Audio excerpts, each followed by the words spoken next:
A respected leader was running out of time, his breath short, his heart racing, every step heavy as his 12-year-old daughter slipped closer to death. The crowd slowed him, seconds burned away, and then the words struck like a blade. "She's gone," hope collapsing under fear. But into that panic came a calm, unshaken voice saying, "Do not be afraid, only believe." Inside a house filled with cries and a room drowning in silence, and death had no power to remain. This is the story of Jairus.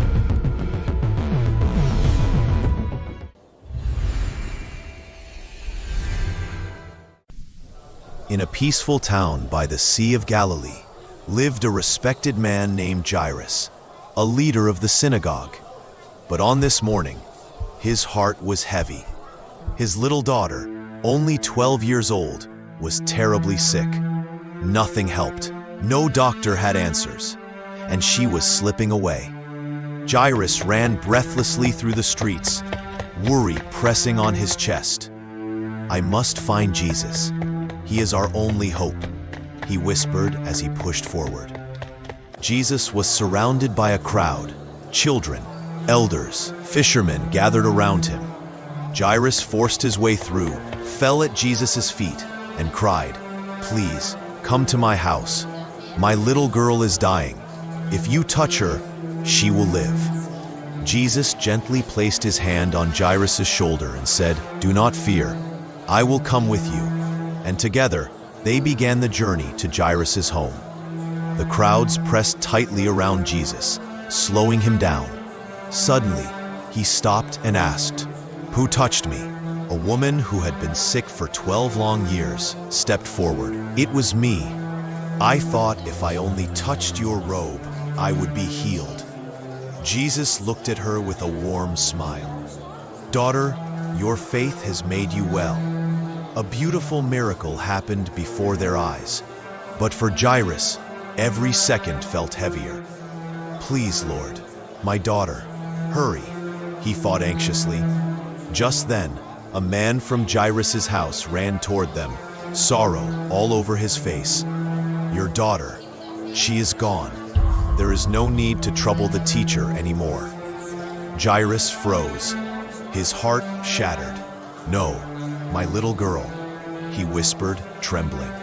Before despair could swallow him, Jesus touched his arm and said, "Do not be afraid. Just believe, and she will be made well." When they reached Jairus' home, mourners were crying loudly. The house was filled with sorrow. But Jesus walked in with calm authority and said, "Why are you crying? The child is not dead. She is only sleeping." Some people laughed bitterly, not believing him. But Jesus gently sent them all outside. He entered the little girl's room. Soft light filled the space. She lay still, peaceful, like she was only asleep. Jairus and his wife stood trembling as Jesus stepped closer and took her small hand in his. "Talitha cum," "Little girl, arise." Her fingers twitched, her eyes opened slowly, color returned to her cheeks. Life filled her like morning light entering a dark room. "Papa?" she whispered with a soft smile. Jairus fell to his knees, overwhelmed with joy. "My child, my precious child." Her mother covered her face, crying tears of gratitude. Jesus smiled tenderly and said, "Give her something to eat."